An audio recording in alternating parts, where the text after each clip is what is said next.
Boleh kan? Eu vou tekan. Koveli bu. Koveli.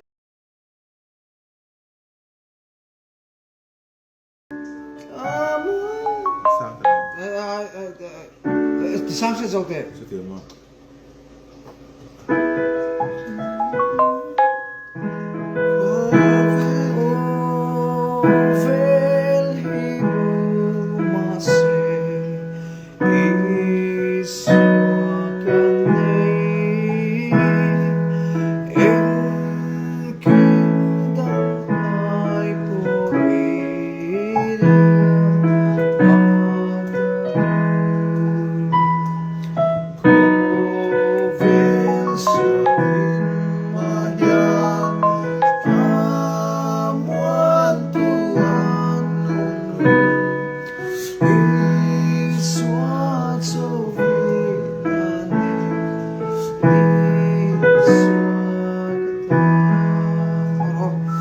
Mossa tolo man. Oh. Chuyện tôi không dùng tất. Ya, thằng ông vai thế rồi. Chuyện làm vai thế. Tiền cái lâu cái lâu single tổ này. Hey, đặc tu cho mẹ tụi thế bộ xin ăn xia mà. Cái sai cái chú về mấy chỗ thì khó. Thu ta lâu lâu đó. Cái sai thì cái chú. Đặc tu em bị cái phần thì em bị cả. Đặc tu em bị cái phần thu mà sai em tu cái này à. Cái lốm lé đi.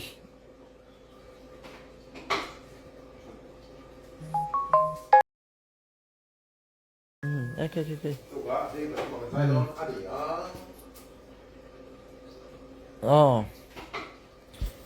Tôi cho nên Sunday cầm tên nhá. Si số đi bye bye. Julie bye bye. Sang Ralte bye bye. November Kui bye bye. Sophie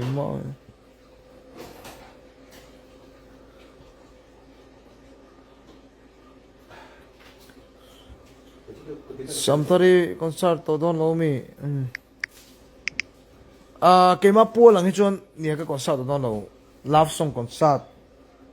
Mani po la phe ka chu alas na ka dito ka. Ba pa hol khamo concert hi kema po lang chon ka nei to don lo. Semi wangche ka ngai to che lo ho va do lo ho va tang.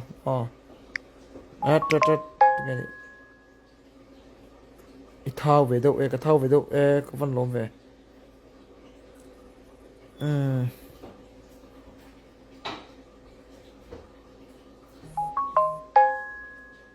có văn lộn về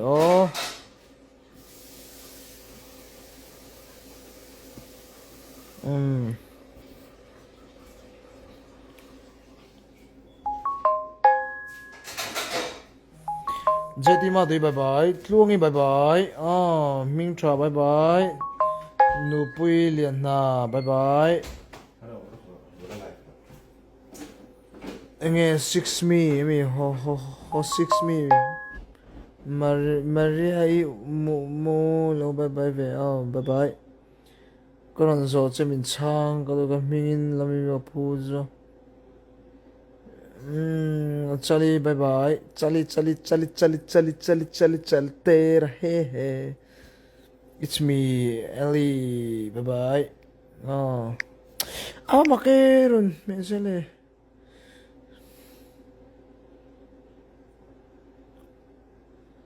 Ah.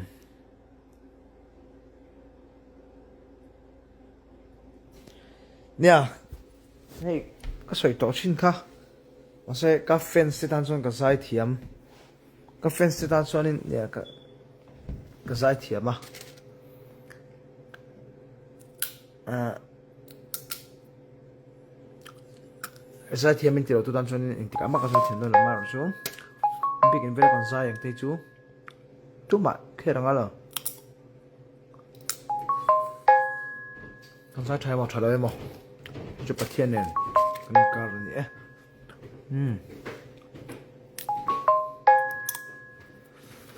Tôi là hiện in hiện tại hiện dàn riêng đan khẩn lệ riêng đan hiền đẹp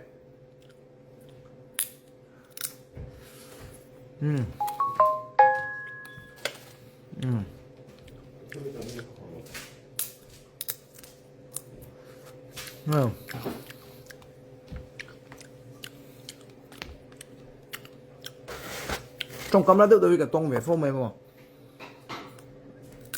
sai钱了洗几颗几样的，sai钱没得不可能跟你做。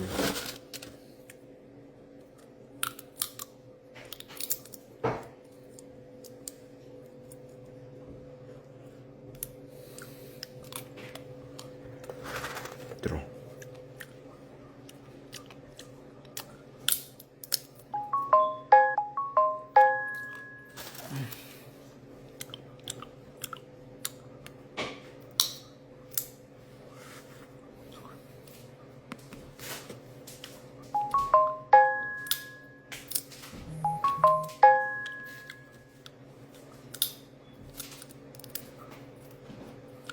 Hey.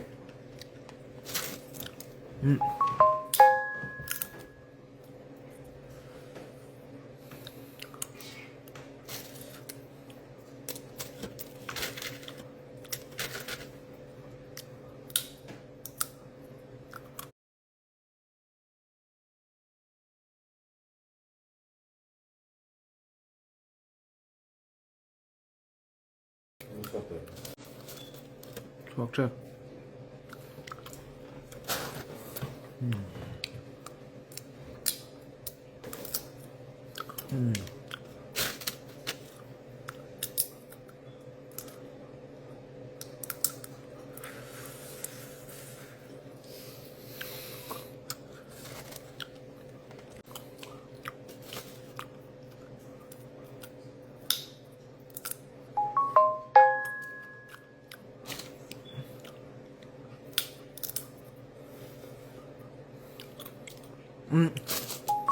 Hay cái sợi phốt con sợi lỗ lông mà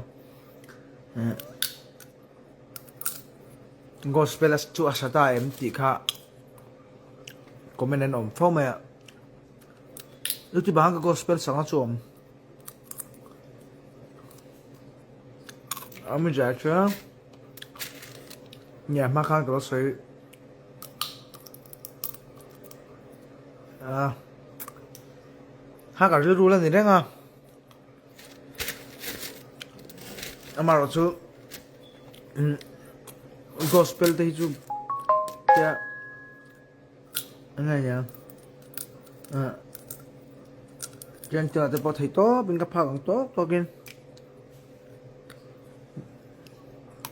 trong trai này nè Bible nè có thể về dễ là cho nên in chia thuộc về tiếng ai à ya ja cái program nè anh thì cần thì giàu nga cái lâu lạc tổ sát tên nhiều anh anh giàu mà và những gospel thì cho lâu luôn ngay chú anh chị nghe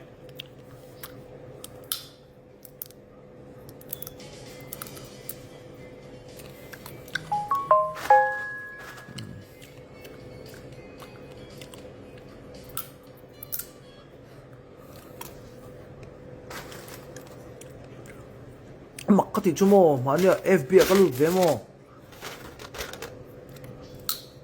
mày chơi ăn ông măng rồi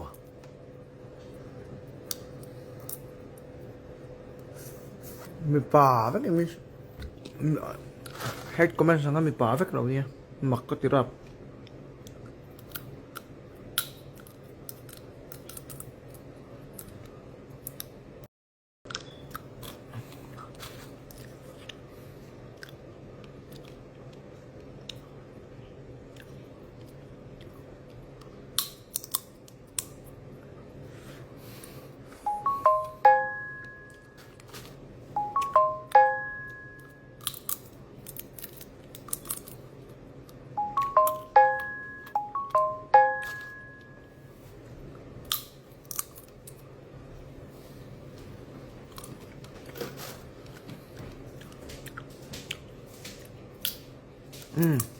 hơi có sợi tổ không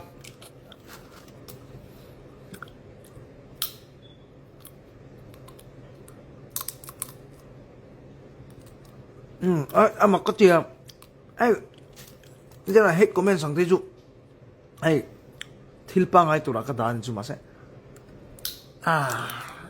mi pa anh GP anh pipin thì mình have profile picture thế kan đó patling chứ patling thân đấy mặc về đâu cho có tiền